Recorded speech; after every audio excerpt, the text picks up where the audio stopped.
If you're struggling to learn the fretboard, these 3 exercises are going to change everything for you. Hey musicians, I'm Chewy and I teach self-taught guitars and basses how to get more comfortable and proficient with their instruments.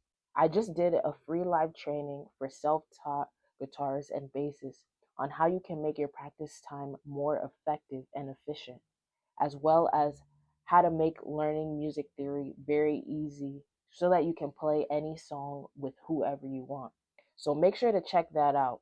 But let's get into the video. The first exercise I have for you is called one note, one string.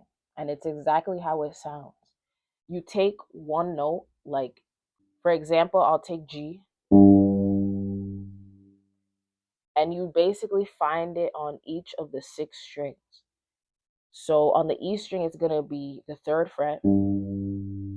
On the A string, it's going to be the 10th fret. 5th fret on D. On the G string, you can play the open G, or you can play 12th fret. Then on the B string, it's going to be the 8th fret. Then on the high G string, it's going to be the 3rd fret. And a good way to practice this daily is take the circle of fifths.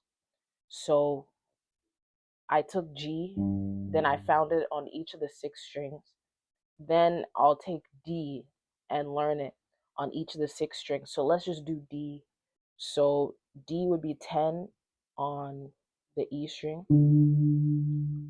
D would be 5 on A. Then you have open D, or 12th fret D. Then we have G, which is going to be the 7th fret. Then we have the B string, which is going to be the 3rd fret. Then we have the high E string, which is going to be the 10th fret. So that was the D note. Every day you can take 2 to 3 notes and just focus on those 2 to 3 notes with one note, one string. Once you get good at that, exercise number 2 would be one chord, one string. So let's go back to G. So take the G chord.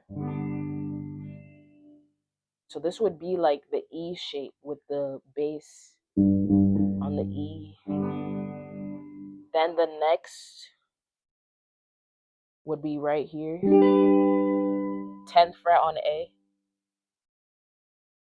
Then we have 5th fret on D.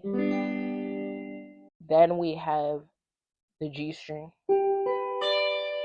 just like that. Then we have the B string, which is going to be the 8th fret on. Then we have the high E string. And for the high E string, I just play the top 3 strings. It comes from this shape though. But I just play the higher 3 strings, because learning one chord, one string will also teach you the triad inversions. So we have this one that I just played. Then we have this one where the bass is on the B string. Then we have where the bass is on the G string.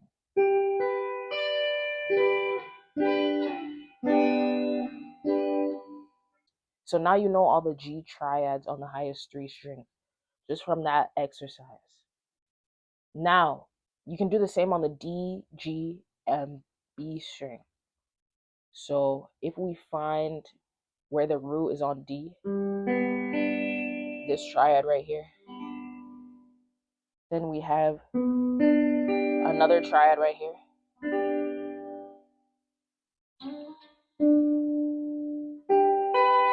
Then this triad right here on the 12th fret.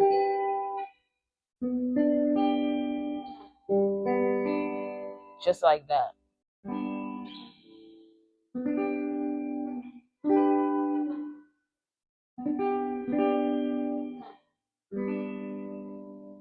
And this is just from the one chord, one string. just taking the parts of the chord. So this is like a part of the F chord,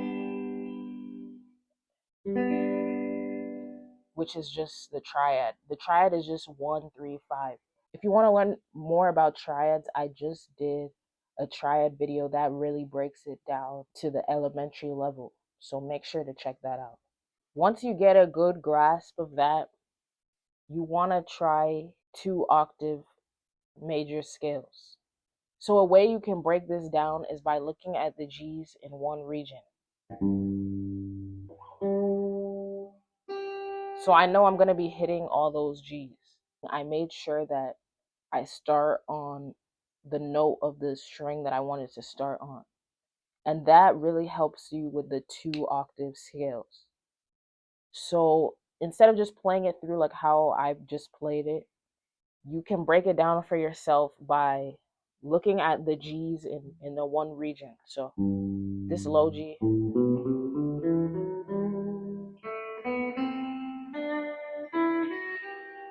so there's this high G, that's 2 G's.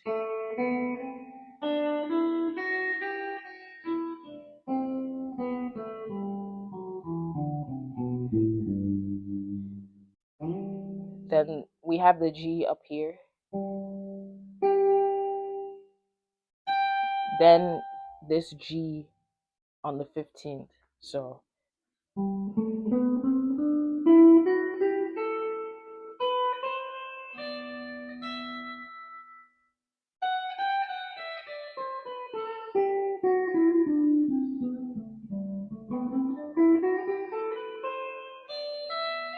and you can just keep doing it and outlining the triads, but as you're learning this, just take it bit by bit. Like I said, start small, one note, one string with just a couple of the circle of fifths every day. Then once you get good at that, practice the chords around each of the root notes, and then you can start to see the triad inversions. Then practice the 2-octave scales. So if you enjoyed this video, make sure to check out the free live training that goes more over how you can learn music theory and how you can incorporate these things into your practice. If you want to see more videos like this, make sure to like and subscribe and comment your own exercises. And I'll see you guys in the next video. Don't forget to practice.